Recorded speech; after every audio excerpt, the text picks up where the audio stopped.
For time immemorial, humans have loved competition. Whether it be the first time two men decided to have a foot race, or the first wrestling matches of ancient Greece, sports and competitions have offered an escape from the mundane, taking fans on an emotional roller coaster. From the intense happiness of a glorious win to the depths of sorrow from a heartbreaking loss, and pretty much every other possible emotion along the way. The most intense fans often display a pride and loyalty that rivals the most fervent religious zealots and political ideologues. Attending a live sporting event exposes fans to the heat of the moment, where simple banter can sometimes escalate into aggressive insults, intimidation, and, in some cases, physical altercations. These stadium smackdowns sometimes snowball from a one-on-one fistfight to something far more intense and destructive, an all-out riot. While somewhat rare, sports riots are the manifestation of the extreme passion people have for their favorite athletes and teams. Throughout history, there have been roughly 200 well-documented sports-related riots.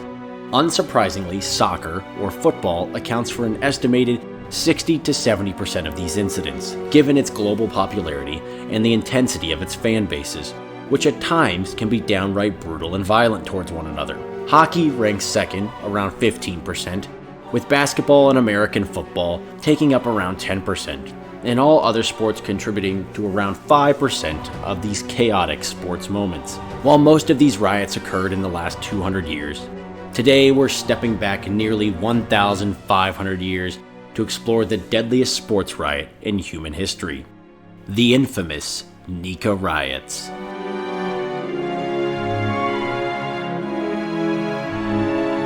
The year is 532 AD, and Constantinople, modern-day Istanbul, is the capital of the Eastern Roman Empire, or, as it's more commonly known, the Byzantine Empire. By this point, the Western Roman Empire had already fallen, but the East remained powerful and sophisticated. Its capital was a center of culture, law, and grand architecture. Home to the Hippodrome, a sprawling arena where the sport of chariot racing captivated up to 100,000 passionate fans. As the premier sport of the era, charioteers were the superstars of their time, earning wealth and adoration that rival even the biggest athletes today. Merchandise such as statuettes of famous charioteers were popular, and curse tablets have been discovered on which fans would implore the gods to wreak all manner of injustice and havoc upon opposing factions. Being an ancient charioteer was an incredibly dangerous undertaking. Therefore, many of these charioteers were paid very handsomely. One athlete by the name of Gaius Appuleius Diocles, a 2nd century Roman charioteer, earned a staggering 36 million Roman sesterci over the course of his career, a figure that would amount to billions of dollars in today's money, making him one of, if not the richest athlete of all time. Chariot racing was more than just an entertaining spectacle. It was a social gathering underpinned with political factors. Fans aligned themselves with one of 4 factions, or teams: the blues, the greens, the reds, or the whites. In the circus, team supporters often sat together at the races and cheered wildly for their team. These factions weren't just typical sports fandoms, they were powerful social entities with the capacity to influence politics and incite violence from time to time. And boy, were they good at the latter. By the 6th century, the blues and the greens dominated the scene, and their rivalry was intense, often spilling over into brawls and riots, resembling that of modern-day football ultras clashing in the streets. Like if every time Yankees and Red Sox fans ran into each other, they tried to kill one another. It was all-out hatred, and casual violence quickly became the norm. Several high-profile riots occurred during the reign of Emperor Anastasius, the most severe of which left around 3,000 fans of the blue faction dead in the street after they were ambushed by fans of the green faction after a particularly divisive race. But still, there had not been nothing quite on the scale of what was to come in 532 AD. What faction an emperor was a part of mattered, and choosing what faction to side with became a major political decision for emperors to make. Theodosius II, for example, was an enthusiastic supporter of the Greens, and changed the seating arrangements at the Hippodrome to favor them. His successor, however, Emperor Marcian, grew weary of the Green faction, arrogantly thinking they could have everything their way, and barred all Greens from public office. Emperor Anastasius tried to stay neutral after taking the throne in 491 AD, as the Greens and the Blues continued to bicker and riot. He eventually decided that his safest bet was to declare his support for a much less popular faction, the Reds. The popularity of chariot racing was so extreme that it's easy to think that cynical emperors were merely orchestrating spectacles for an intellectually vacant populace. Quite the contrary, as emperors mostly sought to harness it for their own benefit, a powerful tool to keep the people in line. An exercise which history will tell us can go disastrously wrong. Enter Emperor Justinian I. Just 6 years into his nearly 40-year reign as emperor, he had tirelessly been trying to consolidate power. As a staunch supporter of the Blues, Justinian's favoritism alienated the Greens, deepening the already intense division between the two factions.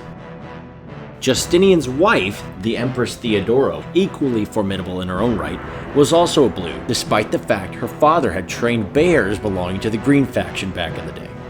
Together, they represented a strong, yet divisive imperial couple.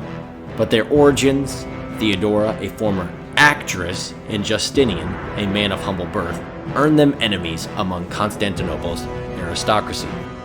The ultimate catalyst for the riot occurred in late 531 AD, when members of the Blue and Greens were arrested for murder in connection to the deaths that occurred during a different riot from a previous chariot race. The murderers were to be executed, and most of them were. However, on January 10, 532 AD, two of the accused supporters, a Blue and a Green, survived execution, as the execution scaffolding broke under their weight. Both the Blues and the Greens appealed to Emperor Justinian for mercy. This put the emperor into a precarious situation. He was in the midst of negotiating with the Persians over a peace deal in the east, and now he faced a potential crisis within his city over the fate of the accused. Therefore, he declared that a chariot race would be held on January 13th, and commuted the sentences to the less severe punishment of imprisonment. On the day of the race, the people gathered at the Hippodrome and appealed to the emperor once again, demanding a full pardon for the two men. Their pleas, though, ultimately fell on deaf ears. Justinian's refusal to agree to the circus faction's demands led to a moment unprecedented in the history of the Roman Empire. The two factions, the Blues and the Greens, who had constantly clashed over the centuries, had made an alliance, and the people started to chant in unison, Nika, Nika, Nika, victory or conquer in Greek. The chant so often heard in the Hippodrome in support of the charioteers was now directed against the emperor himself. Faced with an angry mob of 100,000 people, Justinian and his retinue withdrew from the imperial box in the Hippodrome behind the walls of the attached Great Palace. The emperor's flight encouraged the mob, who soon took to the streets of Constantinople in an all-out, no-holds-barred, ultimate riot. The angry mob first attacked the Praetorium, where the prisoners were being held, freeing the two men and burning the building to the ground. The next day, on the 14th of January, Justinian returned to the Hippodrome in a last-ditch attempt to make peace with the rioters. The emperor even accepted new demands, but apparently this was not enough, and it was too late, and the riot continued. Besieged in the Great Palace, Emperor Justinian was powerless to stop a revolt.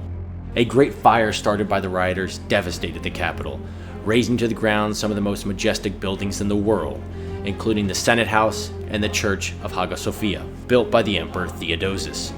The eruption of violence was intense and organic. The fact that the rioters did not stop after their demands were accepted shows that they were largely motivated by the power of their own destructive force, leaving Constantinople teetering on the brink. Outmaneuvered by the common rabble, the entire situation was a deep embarrassment for Justinian and the entire imperial structure. Despite being the emperor, Justinian, throughout his reign so far, had faced strong opposition from the nobility, including the Senate of Constantinople. Justinian was not the first choice of an emperor. Both Justinian and his predecessor, Justin I, were men of low origin who achieved high ranks in the military and thus the crown. It did not help that Justinian changed the law so he could marry his wife, Theodora. This enraged the aristocracy, as many saw her as not much more than a prostitute who slept her way to the top. Furthermore, to fund his military campaigns, Justinian targeted the wealthy with his new tax policy. This left him with few allies during the riot. Thus, once the Nika Riots erupted, the members of the aristocracy exploited the chaos to depose the upstart emperor and his wife. They wanted a new emperor of their choosing, and their choice was Hippatios, the nephew of the emperor Anastasius. Hippatios was at first reluctant to take the gig, but finally accepted the honor, a decision he would pay the ultimate price for. Unable to stop the riot, which had now become a full-fledged rebellion, Justinian planned to flee the capital. According to historian Procopius, it was Empress Theodora who swayed Justinian in this dire situation, chastising her husband for his cowardly plan to flee the city, uttering the iconic and defiant words, "Royal purple makes a fine burial shroud." And thankfully for the imperial couple, no funeral would be necessary, as by this point a nearby garrisoned Roman army had reached Constantinople and waited for the command to strike.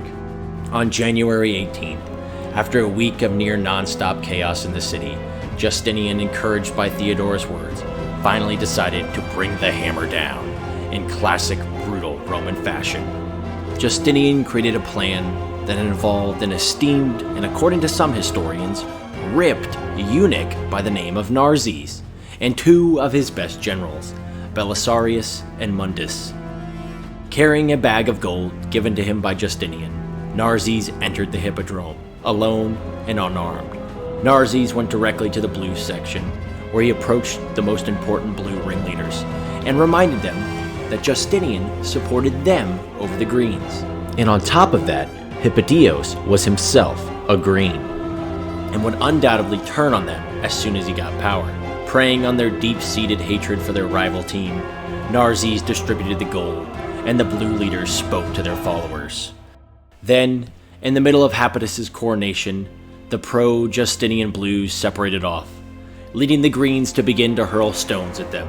At this moment, the troops led by Belisarius and Mundus stormed into the hippodrome, the grand chariot circus, where for centuries fans enjoyed the thrill of chariot racing, and where the riots initially began, would now serve as the execution block for the rebellion, brought to its final, violent end.